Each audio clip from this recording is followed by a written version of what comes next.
मैं मोबिन अंसारी अंसारी क्लासेस से आज 12th क्लास के लिए हिस्ट्री का जो टॉपिक चल रहा था किसान जमींदार और राज्य उसी का दूसरा पार्ट लेकर के आया हूँ।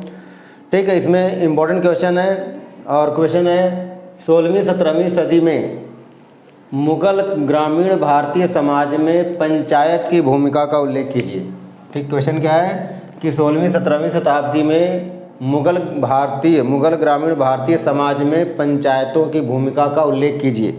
ये क्वेश्चन घुमा फिरा के जैसे भी आता है कि पंचायत के मुखिया का गठन कैसे होता है, उसके क्या कार्य हैं, या ग्रामीण समाज का नियमन मुखिया द्वारा कैसे किया जाता है। तो जो भी आएगा अगर पंचायत पे आएगा तो यही क्वेश्चन है और ये कई बार पूछा गया है, तो इसको आपको अच्छे से पहले समझना है और फिर लिखना है।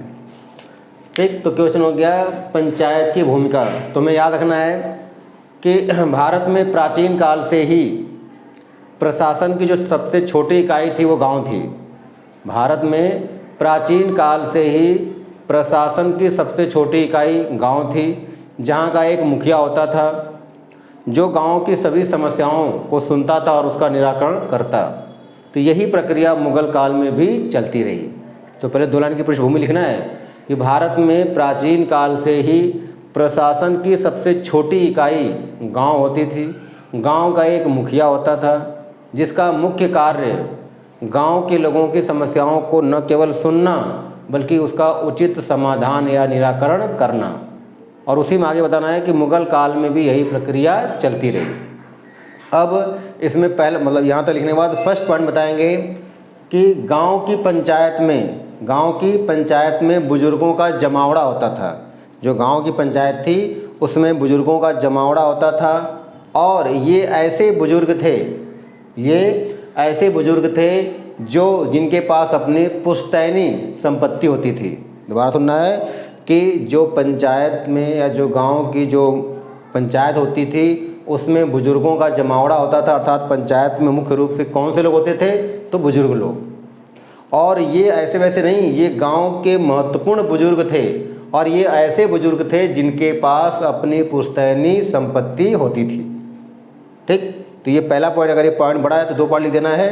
पहला पॉइंट बना लेना कि गांव की पंचायत में बुजुर्गों का जमावड़ा होता था, ये पहला पॉइंट कर देना है।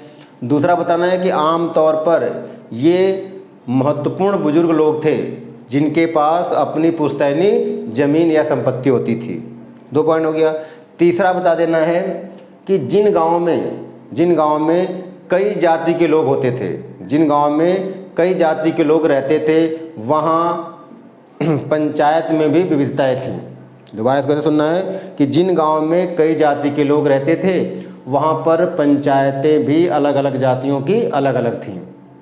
तो या तो आप ये लिखें या ये बता दें कि जिन गांव में कई जाति के लोग रहते थे वहाँ पंचायतों में भी क्या थी, विविधता थी। या और सिंपल करना है कि जिन गांव में अलग अलग जाति के लोग रहते थे तो अलग अलग जाति की अलग अलग पंचायतें होती थी। नेक्स्ट बताना है कि पंचायत का फैसला गांव के सभी लोगों को मानना ही पड़ता था। अर्थात पंचायत ने जो फैसला कर दिया उस फैसले को गांव के सभी लोगों को मानना अनिवार्य था। फिर बताना है कि गांव का एक मुखिया होता था। नेक्स्ट पॉइंट में कि गांव का एक मुखिया होता था जिसे मुकद्दम या खुद, गांव का मुखिया होता था जिसे क्या कहा जाता था, मुकद्दम। ठीक, मुकद्दम या खुद, ठीक, खुद या खुद, या कई जगह इसका नाम मिलता है चौधरी। ठीक है, तो बता देना है कि गांव का एक मुखिया होता था, जो पंचायत थी उसका एक मुखिया होता था जिसे मुकद्दम, खुद या चौधरी कहा जाता था। ठीक, नेक्स्ट पॉइंट बताना है कि गांव के मुखिया का चुनाव होता था और गांव के मुखिया का चुनाव गांव के उन्हीं बुजुर्गों द्वारा किया जाता था जिनके पास अपनी पुश्तैनी संपत्ति थी। नेक्स्ट पॉइंट बताना है कि गांव के मुखिया का चुनाव होता था और इसके चुनाव में वही बुजुर्ग लोग भाग लेते थे जिनके पास अपनी पुश्तैनी संपत्ति थी। तो प्रश्न आ जाए कि गांव के मुखिया का चुनाव किसके द्वारा होता था, तो गांव के बुजुर्गों द्वारा। ठीक, तो नेक्स्ट पॉइंट बताना है कि गांव के मुखिया का चयन गांव के बुजुर्गों के द्वारा ही किया जाता था। और नेक्स्ट पॉइंट बताना है कि यह जो मुखिया अपने पद पर तभी तक रह सकता था, यह मुखिया अपने पद पर तभी तक रह सकता था जब तक गांव के बुजुर्गों का उस पर भरोसा था। दोबारा रखना है कि मैंने क्या कहा कि यह जो गांव का मुखिया है तभी तक अपने पद पर रह सकता है जब तक उसे गांव के बुजुर्गों का उस पर भरोसा। देखो मैंने ये पॉइंट लिख भी दिया है, जो मैं बोल रहा हूँ अगर वो समझ में आया तो वही से लिखना है, नहीं तो मैंने पॉइंट लिख रखा है जैसे आपको आसानी हो। तो मैं दोबारा बता दे रहा हूँ कि जो गांव का मुखिया था वो अपने पद पर तभी तक बना रहता था जब तक गांव के बुजुर्गों का उस पर भरोसा था। ठीक, तो यहाँ तक तो हमने पढ़ लिया कि पंचायत क्या है, पंचायत के मुखिया क्या है। अब हमें बताना है उनके कार्य। ठीक है, कार्य में जैसे पहली हेडिंग है हिसाब किताब रखना। ठीक, तो पहला काम क्या हो गया कि पंचायत के मुखिया का जो सबसे मुख्य कार्य है कि गांव में जो भी आमदनी या जो भी खर्च होता है उसका हिसाब किताब रखना, और पंचायत के मुखिया के इस काम में पटवारी उसकी मदद करता है। ये पूरा लिखना है, ठीक है, पटवारी उसकी मदद करता है। दोबारा सुनना है कि गांव पंचायत के मुखिया का सबसे मुख्य कार्य गांव में खर्च और आमदनी का हिसाब किताब रखना, और उसके इस कार्य में मुखिया उसकी सहायता करता था। दूसरा क्या है, जाति की सीमा में रहना।